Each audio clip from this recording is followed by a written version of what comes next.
Merci, Monsieur le ministre. Maintenant, je cède la parole à Monsieur le député de l'Acadie. Merci, Madame la Présidente. Alors, très heureux de m'adresser à cette Chambre en ce début d'après-midi et de prendre la parole dans le cadre du débat sur le discours d'ouverture de Madame la Première ministre. Permettez-moi d'abord de lire ma motion de grief. Il y a deux éléments positifs à ça. La première, c'est que ça permet de dresser la table, donc les gens immédiatement vont savoir de quoi je vais parler. Puis deuxièmement, ça évite de l'oublier à la fin. Alors donc, joignons l'utile à l'agréable. Et voici la motion que l'Assemblée nationale blâme sévèrement le gouvernement pour sa volonté de poursuivre son projet de constitution sans consultation auprès des Premières Nations et des Inuits. Voilà. Donc, permettez-moi d'abord, dans un premier temps, de parler d'une façon un peu plus générale du discours de Madame la Première ministre, puis après, je pourrai entrer dans les détails concernant, évidemment, la motion de blâme. Dans son discours d'ouverture que j'ai écouté attentivement, Madame la Première ministre nous parle d'un nouveau gouvernement. En fait, je ne sais pas pour vous, Madame la Présidente, mais pour moi, le gouvernement n'est pas nouveau. Parce que Madame la Première ministre jouait un rôle de ministre particulièrement important dans le précédent gouvernement, comme plusieurs membres de son Conseil des ministres d'ailleurs. Elle était une figure de proue du gouvernement du député de l'Assomption. Donc moi, je vous dirais, plus ça change, plus c'est pareil. En fait, les nouvelles propositions que nous avons entendues sont en fait la continuité de ce que j'appellerais l'échec caquiste. Ce gouvernement, ce vieux gouvernement des dernières années, essaie de se faire oublier. Jusque-là, bon, c'est pas très positif, mais ça peut aller. Mais où, là, j'ai un peu sursauté, et je vous le dis d'emblée, c'est quand Madame la Première ministre s'est mise à parler de la Constitution qu'elle voulait poursuivre. Vous savez, moi, j'ai fait le débat depuis le début de ce projet de loi qui était le projet de loi numéro 1 dans l'ancien gouvernement. Et là, je me disais, le gouvernement a compris, on ne va pas continuer, c'est peut-être pas une priorité. Mais non, Madame la Première ministre en a parlé. Et permettez-moi d'emblée de vous dire un peu ce que j'ai retenu de ce qu'elle disait. Bien sûr, ce n'est pas une transcription officielle, mais je pense que ça reprend les mots de la Première ministre. Elle disait « On souhaite adopter une Constitution du Québec pour accroître l'autonomie de notre nation au sein de la Fédération canadienne. » Là-dessus, et jusque-là, Madame la Présidente, ça va. On est d'accord. Je l'ai dit d'ailleurs au ministre de la Justice à plusieurs reprises, le Parti libéral du Québec a toujours été en faveur d'une Constitution québécoise. Ça fait plus de 50 ans qu'on y travaille. On a même une résolution de nos membres qui nous disent que c'est une foutue de bonne idée, si vous me permettez l'expression. Mais il y a la manière. Et ce qu'on demandait depuis le début, c'était évidemment un comité transpartisan, composé de citoyens, qui allait entendre le peuple, parce que fondamentalement, une constitution appartient au peuple, et par la suite, arriver avec un texte. Or, le gouvernement de la CAQ a fait exactement l'inverse. Et donc, c'est très étonnant qu'on veuille poursuivre dans cette voie. Mais permettez-moi de revenir à ce que Madame la Première ministre disait. Pour ce projet, on a tenu les plus vastes consultations publiques de la dernière décennie. Alors, si on fait référence aux travaux de la Commission et aux consultations, rappelez-vous, Madame la Présidente, le ministre, au départ, voulait des consultations simples dans notre procédure normale. Et c'est les oppositions, à commencer par l'opposition officielle libérale, qui a dit, ben non, écoutez, là, ça n'a pas de bon sens. vous ne pouvez pas agir comme ça. Alors, on a étendu les consultations. Et pour entendre des gens, ce qu'on a fait, c'est qu'on a restreint nos temps de parole. Alors, pour certains groupes, pour la loi des lois, c'est comme ça qu'on l'appelle, ben on a eu quoi? 7, 8 minutes par groupe. Et là, on voudrait continuer avec ce projet de loi et nous dire que c'est la loi des lois, c'est l'assise de notre société, après des consultations aussi expéditives. Permettez-moi de vous soumettre que ce n'est pas la bonne façon. Mais il n'y a pas que ça. Si mon souvenir est bon, Madame la Première ministre disait on a pris bonne note des recommandations et on a aussi beaucoup écouté. Non, mais ça, c'est important. On a beaucoup écouté et on va continuer de le faire, entre autres, les Premières Nations et les Inuits. On a beaucoup écouté. Alors, sincèrement, je ne veux pas manquer de respect à la Première ministre. Je ne sais pas qui lui a conseillé ça. Mais là, il y a quelque chose qui ne fonctionne pas. Parce que quand on regarde, par exemple, et vous connaissez sûrement l'émission Tout le monde en parle, le chef de l'Assemblée des Premières Nations au Québec-Labrador, M. Francis Veropol, y était. On lui a posé la question. Et il a dit, vous savez, M. Lepage, la discussion qu'on a, là, vous et moi, là, c'était plus long que la discussion que j'ai eue avec le gouvernement. On les a beaucoup écoutés. En fait, moi, ce qu'on me dit, et c'est là que ça ne fonctionne pas, moi, ce qu'on me dit sur le terrain, c'est, ben non, justement, on ne les a pas écoutés. Mais pas du tout. Puis on veut quand même continuer avec un tel projet de loi. D'ailleurs, il y a eu plusieurs opinions qui ont été publiées dans les journaux, dans les semaines, les mois qui précèdent.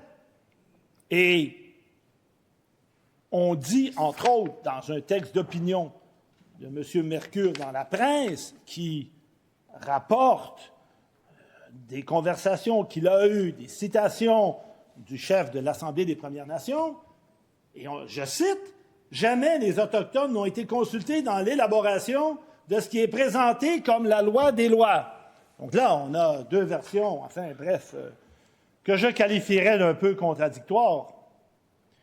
On a beaucoup écouté, entre autres avec les Premières Nations. Et là, on nous dit, on n'a pas été consulté.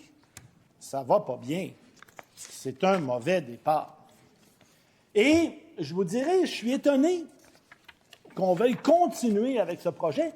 Puis, je le répète, c'est pas qu'on est contre, mais il y a la manière. Et la manière, jusqu'à maintenant, n'est pas satisfaisante. D'ailleurs, dans le même article, on dit la façon dont le gouvernement a agi, puis c'est Mme Picard qui dit ça, ça manquait vraiment de respect. Ça manquait de compréhension de l'histoire du Québec. Ça manquait de considération. Bien, moi, je tiens à le soulever en cette Chambre, parce que si le gouvernement veut vraiment continuer avec ce projet de loi-là, bien, ces choses-là doivent être dites. Mais ce n'est pas tout. Ce n'est pas tout. Mieux que ça, dans un article publié dans la presse, M. Francis Veropol, chef de l'Assemblée des Premières Nations Québec-Labrador, demandait carrément le retrait du projet de loi numéro 1. Pas juste le modifier, le retirer. Et ce qu'il souligne, c'est que limiter la reconnaissance des Premières Nations avec certaines mentions générales dans un préambule, parce qu'à ce jour, et je ne crois pas me tromper en disant que M. le ministre a déposé certains amendements, mais pas vraiment de modification au préambule, et les références aux Premières Nations sont dans le préambule à 3 endroits. Donc, en faire des mentions générales dans un préambule, tout en affirmant l'exclusivité des lois québécoises sur l'ensemble du territoire, bien, selon l'Assemblée des Premières Nations Québec-Labrador, ça ne fait que perpétuer des déséquilibres historiques.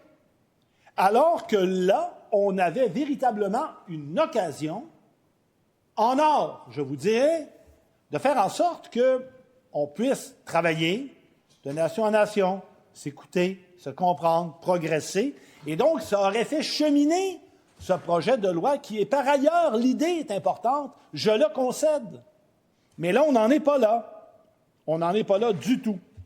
Et M. Francis Véropal va même jusqu'à dire « Une loi des lois ne peut naître de l'exclusion ».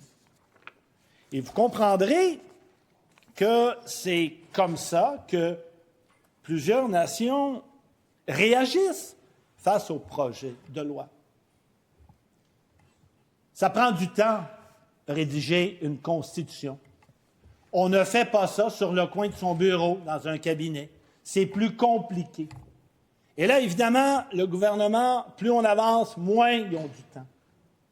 Alors, je me disais, peut-être qu'ils ont compris, puis peut-être que finalement, ce sera pour une autre fois. Et évidemment, éventuellement, le Québec va l'avoir, sa Constitution, c'est clair. Et nous, on est partenaires et on veut que ce soit au sein de la Fédération canadienne. Ça nous apparaît fondamental. L'exercice, l'idée, elle est valide. Mais comme je disais, c'est la manière qui ne fonctionne pas. Il y a l'Assemblée des Premières Nations Québec-Labrador qui sont venus nous rencontrer en commission. Ça n'a pas bien été. Il y a eu aussi la Nation Crie avec son grand chef, Matt Murdoch, qui sont venus également nous parler. Et au fond, ce qu'on nous disait, c'est qu'une nation ne peut pas en effacer d'autres. Et c'est ça, évidemment, la situation à laquelle on est confronté. Et le grand chef Murdoch de la Nation Crie rappelait l'importance du droit international, l'importance des traités, l'importance du consentement libre, éclairé dans le cadre d'un tel processus. Et dans ce cas-ci, ça n'a pas été fait. Ça n'a pas été fait. Et le grand chef Murdoch rappelait au ministre de la Justice, l'invitait à refaire ses devoirs en lui suggérant cette fois-ci de véritablement inviter des peuples autochtones à la table et de pouvoir travailler, bien sûr, en amont. Mais là, il est tard. Et puis quand on écoute ce discours d'ouverture, là, il est encore plus tard. Puis évidemment, on risque de ne pas fonctionner de cette façon-là, mais pas du tout, du tout, du tout. Alors, c'est un texte, au fond, qui divise plus qu'il unit.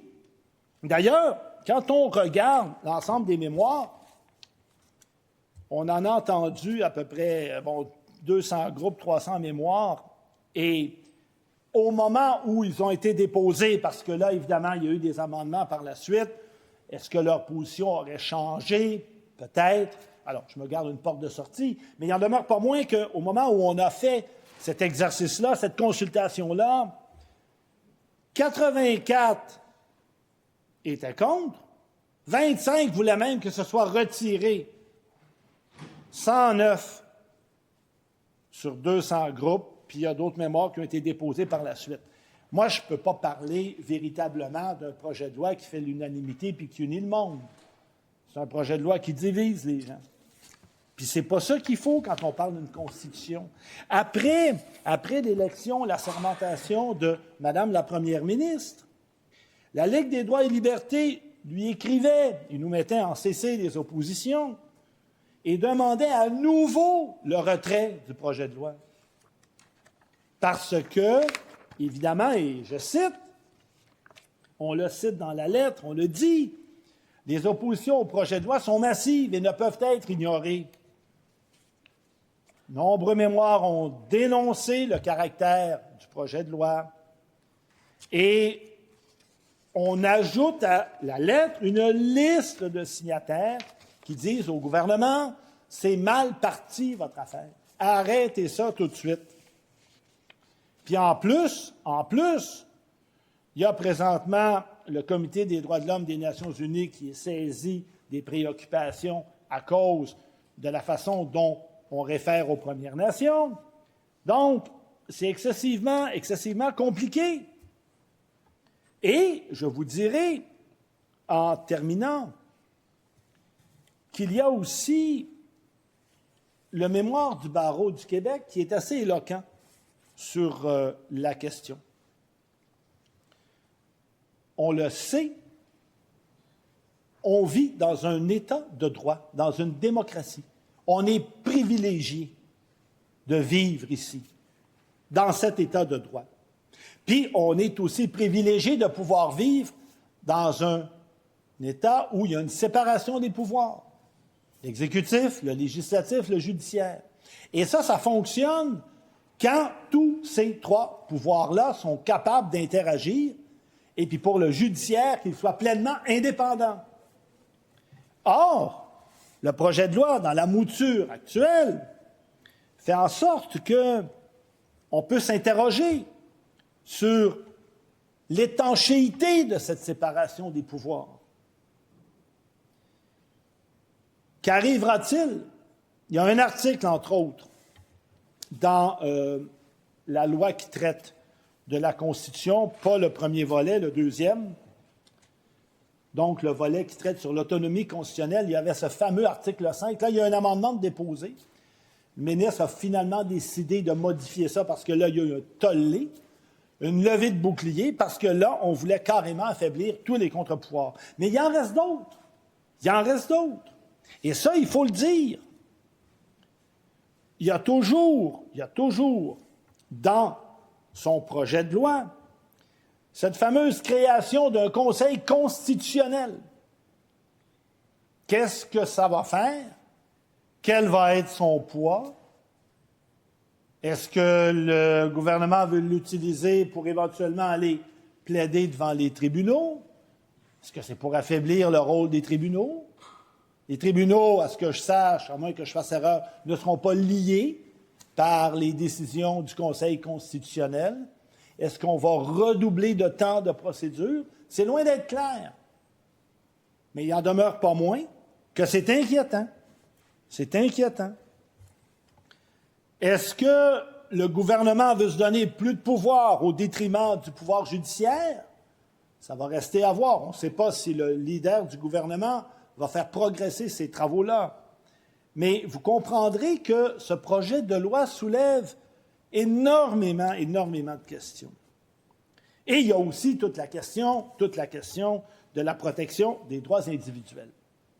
Parce que ce gouvernement, pas tout le temps, mais quand vient le temps de déposer un projet de loi qui touche à notre identité, il se passe deux choses.